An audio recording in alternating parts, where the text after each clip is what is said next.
Hello students, my name is Dinechand Mathuria. आज हम 25 फरवरी को होने वाली क्लास 12th मैथमेटिक्स की एग्जाम के बहुत महत्वपूर्ण क्वेश्चन करने जा रहे हैं। वो है ग्राफ। वो मैक्सिमम पूछ सकता है या मिनिमम पूछ सकता है। जेड बराबर अपन को देखा है, मैंने इंपॉर्टेंट क्वेश्चन लिया है वो 5x प्लस 10y। इसका मैक्सिमम करना है, वो मिनिमम करना है, दोनों मान निकालने हैं। अब मुझे दे रखा है कि इसने x plus 2y less than equal to 120, second है x plus y greater than equal to 60 और थर्ड है x minus 2y greater than equal to 0। पहले अपन को जो भी ए समीकरण मिलती है, फर्स्टली अपन को इसको समीकरण बनाना पड़ता है। समीकरण जैसे मैंने बनाया है तो x प्लस 2y बराबर 120, x बराबर 0 तो y बराबर 60 और y बराबर 0 तो x बराबर 120। मैंने 0,0 रखा तो 0 के 120 से छोटा होता है सत्य, तो हल क्षेत्र कहाँ जाएगा 0,0 की ओर। टेबल मैंने बनाई दी।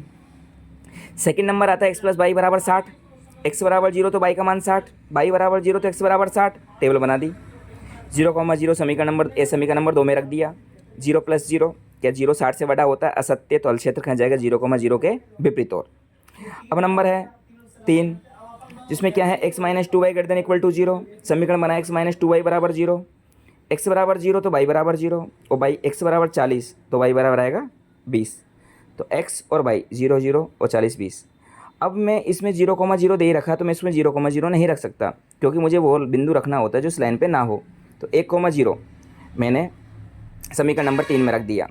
तो 1 माइनस 0, x बराबर 1 y बराबर 0 रखा तो 1 क्या 0 से बड़ा होता है सत्य, हल क्षेत्र कहाँ होगा 1,0 की और होगा।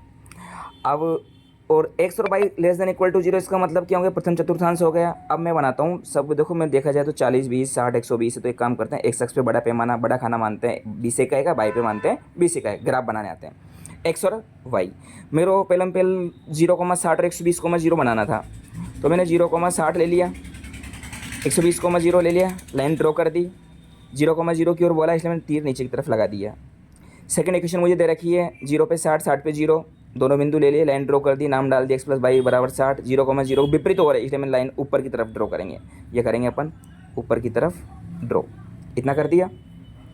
थर्ड नंबर इक्वेशन है मेरे पास 0 पे 0 40 पे 20, 0 पे 0 ये रहा, 40 पे 20 ये रहा, लाइन ड्रॉ कर दी मैंने। तो x माइनस 2y बराबर कितना हो गया 0। इसका हल क्षेत्र कहाँ है 1,0 की ओर। 1,0 ये रहा, 2,20 40 60, तो 1,0 क्योंकि x y बराबर 0 x अक्ष पे होगा, तो इसने क्या बोला है कि और होगा, इसलिए मैं तीर को नीचे तरफ ले आया। तीर कहाँ जाएगा नीचे की तरफ। अब ये बोलता है प्रथम चतुर्थांश लास्ट बचा हुआ है, तो देखो ये ऊपर ये नीचे ये लेफ्ट नीचे साइड, तो ये कंबाइंड क्षेत्र दिख रहा है जो मैंने रेड पेन से इंडिकेट कर रखा है, ये है सुसंगत हल क्षेत्र। ए और बी तो मुझे पता है, सी और डी निकालना है। प्रतिच्छेद बिंदु सी कैसे निकलेगा, सी ये निकाल रखा, डी ये निकाल रखा। सी मैंने कैसे निकाला है, समीकरण नंबर x माइनस 2y बराबर 0, समीकरण नंबर x प्लस 2y बराबर 120 से सी निकाल लिया।